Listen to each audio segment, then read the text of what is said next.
It's Getting to Know Us Tuesdays, and from the role religion played in our childhood to our dates in high school, all the way to the activities we like doing and hate doing in adulthood. It's all in this Getting to Know Us Tuesday episode. Who talks about it? We talk about it. Now. And this random snowman.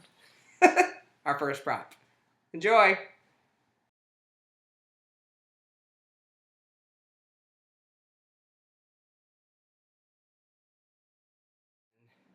Hello, everybody. It's another Getting to Know Us Tuesdays with your host. I'm Joe. I'm Marisa. And we're here to answer your questions. So here is the basket, and we're going to dive right in. Who wants to go first? You want me to go first? Sure. All right. You answered first last week. So here's the question. Okay, we're going back to it. It is, did religion play a part in your childhood social activities? I don't think I have to go too into depth with this one because we already did a bit, but no, I wasn't raised in a very religiously focused family. We didn't belong to a church. We didn't go to church. So no, religion wasn't a huge part of my childhood or growing up. Yeah. I would say religion was a huge part of my childhood growing up, especially social activities. Absolutely. My mother worked at our church. It was her second job. She worked in the office on the weekends and some weeknights. I think I'm correct on that.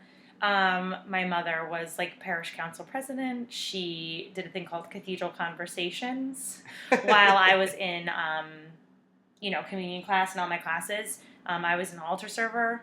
I sang in the youth. I was in the youth group. We were very much part of our social activities. My mother was still, and I know I shouldn't feel like I have to clarify this, but we were very liberal people in the sense that like we weren't conservative religiously. There were like certain things in the Catholic doctrine that my mother she didn't care about. I would say of all religious people I've ever known, my mother is the most real one there is because she was there for the right reasons. And she remains there for the right reasons. And I say that because I am no longer involved religiously in any way. I have a huge problem with religion, so I'm not going to expose my kids to it. I'm grateful because I think my mom did it for me for the right reasons. And the social activities, it was awesome to be a part of, and it really shaped me. And I met really amazing people, but... Yeah, and I think for a lot of people now, religion and spirituality are really becoming two distinct things. Yes. And a lot of people go to church or have a spiritual side to their lives and believing in a sort of spirituality, whatever that may be, but do not subscribe to the full doctrine of religion. And what that institution means. And I think the biggest thing is, and this is a quote that I think St. Francis said, and I think it applies so much to how people should be viewing religion. And he said this, I think it was St. Francis. He said, preach the gospel at all times. If necessary, use words. So most of the time people are making the sign of the cross and then they're calling someone a whore. So you're not that religious of a person. Do you know what I mean? Like my mom is someone who I think is there for the right reasons. She practiced what she preaches. Okay. She's nice to you in and outside of church. So it definitely played a part in my childhood, though, and it was a really wonderful part of it. Good. But my kids probably won't be going to church. Sorry, Mom. Sorry about that. That's okay. All right, your turn. My turn. I want a green one. Oh, look at who it is. Awesome. It's Steven, right? Yep. Hey, Steven. So Steven asked us, what activity makes you the happiest? What activity makes you the happiest? I really love, I would say just being around people. Like I love having, people over and going to people's houses. Like I like being with a group of my friends. I'm not really into like going out per se. But I like going to people's apartments and kind of hanging out and being with my friends. I think that's always really fun. Yeah, and brunch. I'm always up for brunch. That makes me pretty happy. What about you? No, I have to say the same thing. Like I, being an extrovert, like whenever I'm just around my friends, we have awesome conversation, interesting topics and dialogue. Like it always it makes me happy. That's how I'm energized and. So like consistently, I cannot probably say fun times with my friends just consistently makes me happy. Yeah. It's always like the best. Brunch. Who doesn't? I'll go back to brunch. Brunch makes me really happy. Brunch is the happiest activity on earth. It's like Disney. It is. In a waffle. Brunch. I'm so glad it's becoming all the rage. It should be. It's pretty fun. Do you want to do another one? Yeah. Okay. Go for it. Here I go.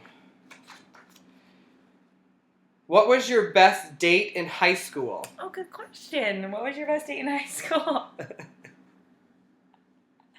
My best date in high school. I don't know if I can't answer this because I didn't have dates in high school. Yeah. I stopped dating girls like I did in elementary and middle school. Okay. Because I was becoming more aware of my sexuality, but I wasn't out and I didn't grow up in a part of the world where there were other gay boys around me. Right. So if it has to stick with high school, I didn't date in high school. Literally went all throughout high school not having a boyfriend, girlfriend, trying to date. So really? I just didn't date. Who'd you go to your prom with? Did you go to the prom? Yeah, with Missy Bruno. But it was established that you were going as friends. Yeah. Yeah. Oh, it's so fun that you met with Missy. Missy lives here, too. My roommate. We actually have one of our prom pictures up on the fridge. I saw it when I was getting water before. But you established that it was a friends. You were friends. Yeah. Okay. But was that a fun night? Oh, yeah. Like, I had so much fun, but I did. Yeah, it wasn't like a date. The word date implies that there was some, maybe going on. Okay. Cool. So how about you? I'm sure you got a much more fun story. No. Your best date My best date in high school. Whatever. This is my life, I guess I could tell you. I had definitely my first love in high school. Okay. It was my boyfriend in my, it was in my senior year, part of my senior year, junior summer going into senior year. And it was just such like a magical time. I remember it being, I don't know if I can pinpoint one thing, but I think like we had like such a, I don't know, it was like very magical. Did you ever do something like super romantic or nice? Because like, did you really like, to the concept of dating we have now, like where you go out to dinner or back then like a movie, did you have like dates like that? Or was it more what I remember grade school dating be? You dated like in school, but then like you maybe went home and talked on the phone, but it wasn't really. We did, because now we were like almost seniors, and I believe that Patrick was in college that first, right, we didn't date for very long, but he was in college and I was still a senior in high school. So I would go visit him at Geneseo, which is where I ended up going to school, and I would go visit him. And I think one time, I could be incorrect. I'll have to ask him, because if I see Pat, like, we're like still like, hey, what's up? I think he bought me a jar of pickles once, because I think we had this joke that summer about us me liking pickles or him liking pickles. And I remember like when we decided we were gonna date, we were in my driveway of my mom's house, and he like went in the back seat and like gave me this card. And gave me like this jar of pickles. I don't know. He used to write me like these really nice notes. We were just like really young. And I remember for the longest time after we broke up, because I was like a mess about it. And now as a 30-year-old woman, I'm like, oh, I was heartbroken, but I didn't really have a way. Oh yeah, I was probably a nightmare. I probably was crazy. All the books being turned into movies these days. Teenage angst. Yeah, it was crazy. I didn't know how to process that this person that I was so into was no longer into me. Do you know what I mean? I was like, how did this have happened?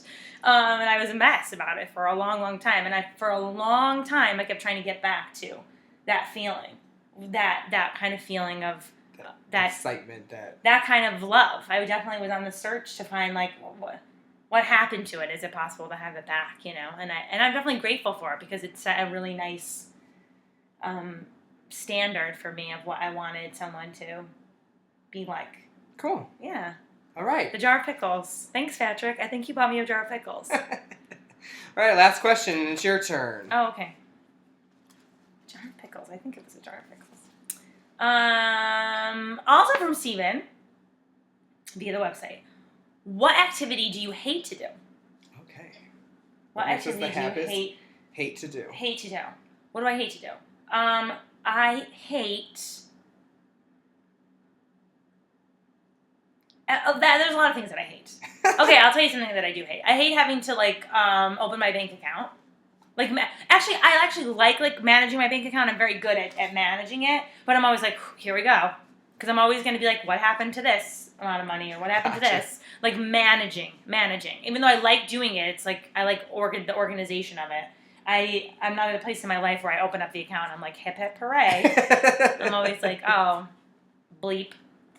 But I still manage it, and I give myself a lot of credit for that, but I don't like doing that's it. good. What about you? What's something you hate doing? Simple. Cleaning. Oh, see, I love cleaning. Cleaning. Oh my God, I can clean. My mother raised me to clean. We did chores. She taught me how to do it right. I hated it then. I hate it now. Cleaning. I have a mission in life that one day to have expendable income for a cleaning lady, and that's how I'll know I've made it. Yeah. Because, oh God. You could probably still do it now. I never enjoy cleaning. I tried blasting music and singing and dancing while cleaning. I still just kind of just sing and dance. I don't want to do the cleaning part. My mom could tell you stories. As a kid, I would purposely, my job, it's a part of our cleaning job, was cleaning the downstairs. And I was on the downstairs bathroom, which was just, most downstairs bathrooms in a house is the toilet and the sink. The full baths were upstairs. That would take me hours while my sister and my mom would clean the living room, the kitchen, and the front room. Just because I hated cleaning, I'd purposely take this one tiny bathroom, make me take the whole time so I didn't have to do anything else. And my mom totally caught on that that's what I was doing, but I was just I hated cleaning my entire existence. Right. And I still do today. I love cleaning. So there you have it. There you have it. We hope you enjoyed this Getting to Know Us Tuesdays. We always have a lot of fun with this. The questions are awesome. Go to wetalkaboutitnow.com and you can look under the Participate tab to submit your questions on what you want us to answer in future episodes. Yeah. We truly enjoy it. We hope you do too. And as usual, you can take the time to answer these questions yourself, either on the YouTube channel under the episode. You can do it on our Facebook page, We Talk About It Now. You can do it on our Twitter @WeTalkNow. And if you enjoy any of these questions, you want to know what your friends have to say, post it with the hashtag WTAIN. Ask them and then let us know. Abbreviations for We Talk About It Now. Aren't we so clever? So definitely have fun with these yourselves, and we look forward to engaging with you on them. Who talks about it? Oh, we talk about it. Now.